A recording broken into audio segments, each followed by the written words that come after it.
তোমারে হ্যালো, বলছি না যে আজকের পর থেকে আর কোনো সময় আমারে কল দিবা না। তোমার সাথে যখন আমি প্রথম কথা বলতাম তুমি তো এভাবে কথা বলতা না। তুমি যে সবসময় বলতা যে তুমি আমার দ্বারা বাঁচবা না। তুমি আজকে কেন আমাকে এত কেন আমি কি দোষ করছি তোমার সাথে বলো? তুমি যেভাবে বলো আমি সেভাবে চলতেছি, তোমার কথা মতো চলতেছি, তোমার কথা মতো কাজ করতেছি, সবকিছু করতেছি। তুমি কেন এরকম করতেছো আমার সাথে বলো? না, তোমাদের মতন ছেলেদের ন্যাকামা আমার আর ভালো লাগে না, কারণ এই জ্বালা আমার আর সহ্য হয় না। আমি আর এসবে নাই, আমার আর ফোন টোন দিও না, এটাই সবচেয়ে ভালো মনে হয়। আর বিশেষ করে ওমরকে আমি তোমারে চিনি না, আজকের পর থেকে ওমর নামে আমি কাউকে চিনি না, শেষ, আমি সব ভুলে গেছি। তুমি কালকেও তো আমার সাথে ভালো করে কথা বলো, আজকে মনে তুমি কাউকে পাইছো না। আগে তুমি আমার তোর দোকান কি লেগে গেছো? আমি তোমার কোন সময় কোনটা খারাপ কথা বলি না, কি বলি না, তুমি আমার সাথে এমন কেন করতেছো? আমার মানে আমি প্রশ্নের উত্তর থেকে হইয়া পাইতেছি না। কারণ তোমরা ছেলেরা যে কয় নাম্বার ভারো বাঁধারি, সেটা হচ্ছে এই আমি একমাত্র জানলাম, হ্যাঁ। কারণ আমাকে ছাড়া আর কেউ জানছে না। আর বিশেষ করে তুমি যে মানে এতটাই হচ্ছে একটা বাজে ছেলে, সেটা আমার ভাবারই বাইরে ছিল। আচ্ছা, তাহলে তুমি আমার কি লাগে এত স্বপ্ন, এতটা দিন এত স্বপ্ন দেখালে, এত কিছু করলা, এগুলা কি সব মিথ্যা ছিল? যেইটাই ছিল, বাট আমি আর রিলেশনে জড়াতে চাই না, জাস্ট আমি ওইটাই জানি, ঠিক আছে। আর তোমার নাম নাকি হচ্ছে ওমর, রিয়েল নেমটা তোমার ওমর। আর তুমি আমার নাম বলছো কি, তোমার নাম হচ্ছে সাফি। এখানেই তুমি আমার সাথে একটা বাটপারি করছো। তোমার বোনের সাথে যখন কথা বলছি, তোমার বোন বলছে যে আমার ভাইয়ার নাম তো রিয়েল নাম ওমর, তো উনি আপনার কাছে কেন সাফি বলছে? তাহলে কয় নাম্বার সিট আর তুমি আসলে তোমার সাথে তোমারটাই দেখো। আমি সবার কাছে আমি রুমুর নামটা আমার ভালো লাগে না, তো সবার কাছে আমি এই নামটা দিই। এই আর কি, এটা কোনো মানুষের এইসব স্বাভাবিক এরকম স্বাভাবিক ব্যাপার বলতে পারে? এই বিষয় নিয়ে কি এরকম করে মানুষ?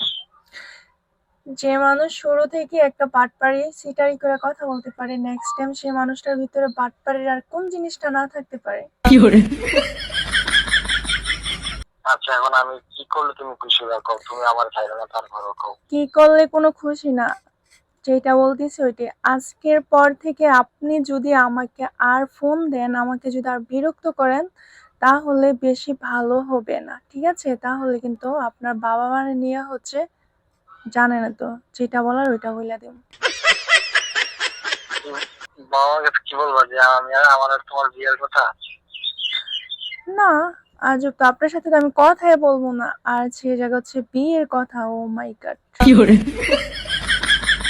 তোমার দুইটা পা ধরি তুমি আজকে নয়তো আমি কি করবো আমি কিছু করতে পারতেছি না। হয়তো বিষ টিস খেলামো, নয়তো ফাঁসি গেলামো।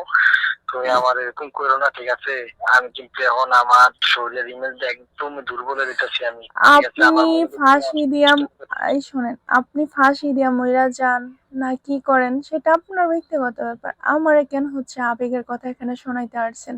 সব ছেলেরাই মুখে মুখে বিষ খায়, মইরা যায়, বাসুম না, অতি সহজে মায়াটা বাড়িয়ে তারপর হচ্ছে দূরত্ব বাড়ায় দেয়, এটা সব ছেলেরাই খাইছো, ঠিক আছে। আমি আমি তোমার ভিডিও কল দিয়া যাচ্ছি, আমি লাইভ ভিডিও কলে তোমার সাথে আমি মানে দেখাবো যে আমি মরতেছি না বাঁচতেছি। আজকে তোমাকে প্রমাণ করে দেবো যে আমি সত্যি আপনি ভালোবাসি। শোনেন, আপনি আর মরতেও হবে না, বাঁচতেও হবে না, আমার ফোন আর কল দিবেন না, জাস্ট আমি ওইটাই জানি, ওকে। আর আমি ব্লক করে দেবো আপনাকে, এরকম ফাউল মার্কা ছেলের সাথে আমি আর কথা বলবো না। আর শুধু জাস্ট আপনার সাথে না, আমি আর কোনো ছেলের সাথে কথা বলবো না আজকের পর থেকে। তাহলে তোর যে সপ্তাহ সপ্তাহ এই গিফট দিছি আমি, ই করছি, এত কিছু যে পাঠাইছি, এগুলো আমার ফেরত দিতেই। কি ফেরত দেবো? এই তো মানে খোটা, হারে, এই তো ভালোবাসা ছিল। কেউ কি আমি জানি তো, ভালোবাসলে গিফট দিলে আমি কি আবার? জানি। শোন, আমি জানি তুই কি করে পাইছস, তুই আমার সবকিছু ফেরত দিয়ে দিস, ঠিক আছে? আমি তোর আর কোনোদিন ফোন দেবো না। No, no. ঠিক আছে, ওকে, যদি সত্যি। আচ্ছা, কখন দিবি ক? আচ্ছা আপনি আইসেন বিকালে, সবকিছু দিয়ে দেবো আপনাকে। আচ্ছা রাখ। তো গাইস এটা হচ্ছে মানে আমাদের বাড়ির আশেপাশেই। তো ওনারে দিয়ে হচ্ছে আমার স্বাস্থ্যবিধিতে গিফটটি বানাইছিলাম। তো কি কি আনছি, ওই একটা ফেস ওয়াশ দিছিল, একটা শ্যাম্পু দিছিল, আর হচ্ছে শ্যাম্পুর বোতল দিছিল, আর আরেকটা যে ইয়ারে চুল দিয়ে স্টিচ করে এরকম একটা মেশিন দিছিল। তো ওর আজকে আমাকে বাসায় না সারপ্রাইজ হিসাবে এটি দিমু আর দেখাবো। আর ওই জানতো যে শাহাপরান আমি আমার চাচাতো বোনের সাথে প্রেম করতো, হ্যাঁ, জাস্ট বিষয়টা এরকমই ছিল। তো এখন হচ্ছে আইসে বলে দেবো যে আমার সাথে প্রেম করছিলে, আমার সাথে কথা বলছিলি, মানে ওরে জানেন তো। ভিডিওটি এই পর্যন্তই। আল্লাহ হাফেজ, ভালো থাকবেন।